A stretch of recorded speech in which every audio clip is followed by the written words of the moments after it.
bertorekot, dan saya tidak punya torekot. Saya torekatnya torekat Muhammadiyah aja deh.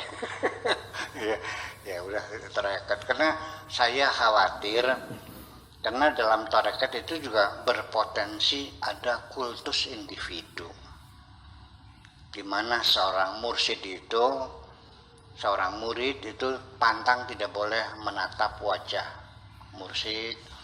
Bahkan kalau berdoa juga, beristighosa sesuai dengan ajarannya, itu harus membayangkan wajah mursyidnya. Yang jadi masalah, kalau mursyidnya ganteng seperti saya kan enak, nyaman. Kalau mursyidnya jelek, wajahnya kayak Pak Afkar gimana? Guyon. Ini gurauan ya, dikira beneran ya. Seperti itu. Jadi maksud saya, kenapa kita tidak langsung aja wajah Allah, bukan wajah Allah saja langsung sih, kok wajah mursyid. Dan saya masih berkeyakinan bahwa maupun mursyid maupun wali tetap masih berpotensi melakukan maksiat kok. Ya, nggak ada yang masum. Ya. Nabi Muhammad juga yang masum bukan sebagai nabinya, sebagai rasulnya dia masum. Kalau nabinya masih ditegur oleh Allah kok. Masih sering ditegur oleh Allah ketika dia sebagai nabi. Yang dijamin tidak salah itu ketika dia sebagai rasul, sebagai jubirnya Allah. Apalagi mursyid, apalagi waliullah masih. Hal yazinil waliyu, pertanyaan besar dalam satu kitab tasawuf. Hal yazinil waliyu, apakah seorang waliullah itu bisa berzina? Bisa, tergoda. Dan kita juga punya kapasitas yang berbeda dan terbatas. Saya mungkin bisa bertahan dari godaan perempuan yang namanya bikarsem.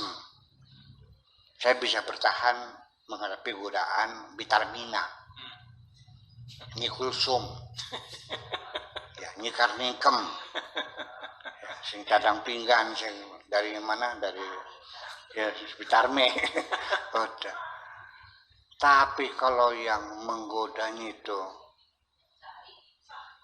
Monica Bellucci, saya nggak yakin saya bisa bertahan kok.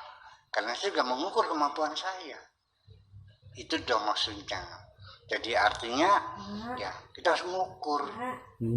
Makanya yang penting bukan meyakini aku mampu mengatasi melawan godaan. Daripada itu, lebih baik kita menjaga jarak sajalah dengan lawan jenis itu. Enggak, boleh saling bekerja sama, saling menghormati, tapi jangan terlalu akrab sekali sampai pulang diantar, sampai nginep bareng, ya nggak bener tuh namanya. Ya kan begitu. Makanya dalam Al-Quran, wala taqrabuz zina, bukan wala tazinu, bukan jangan berzina, tapi jangan mendekati zina. Itu maksudnya menjaga jarak. Jadi memang walau bagaimanapun ya, saya tidak mengajarkan satu tarekat, dan saya juga bukan mursyid. Saya tidak pernah mengklaim mursyid. Anda aja yang ngaku mursyid. Ya, saya bukan mursyid. Ya, saya ini untuk mengenal Tuhan ya. Saya tidak mau dijadikan mursyid karena aku tidak mau berjalan di hadapanmu. Aku juga tidak akan ikut kamu karena aku tidak mau berjalan di belakangmu. Aku ingin berjalan berdampingan, saling menegur, saling menyapa, dan saling mengisi. Yuk bareng-bareng belajar benar bersama saya. Iya. Belajar sakti gampang, 6 bulan sakti, asal perut kamu yang kuat aja. Ya, belajar ilmu cepat pintar dapat ijazah, tapi belajar benar sampai sekarang saya masih belum benar. Masih baru mulai sedang akan belajar. Masih baru mulai sedang akan belajar benar. Nah, tetapi prosesnya sama, saya juga mencari mursyid. Nah ini. Jadi ada yang langsung Allah berikan, apa namanya hidayahnya. Wallahu yahtassu bi rahmatihi man yasha. Allah memberikan rahmatnya kepada siapapun yang dikehendakinya. Ya, hari ini dia masih sebagai pelacur, besoknya jadi waliullah. Hari ini dia masih jadi perampok, besoknya jadi waliullah. Tetapi itu jangan ditiru, karena jarang terjadi. Yang ditiru adalah yang banyak terjadi, yaitu melalui pembelajaran. Ya. Itulah makanya bagaimana logika mengenal Tuhan. Ya. Makanya tetap bagaimanapun pada akhirnya kita mencari pembimbing mursyid.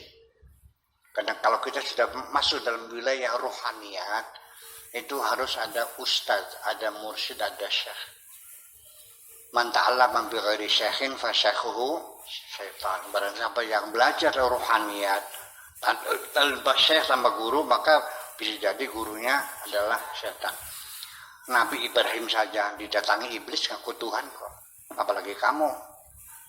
Nah, saya juga sama mencari mursyid itu, saya bukan se-Indonesia. Saya mencari mursyid se-alam dunia.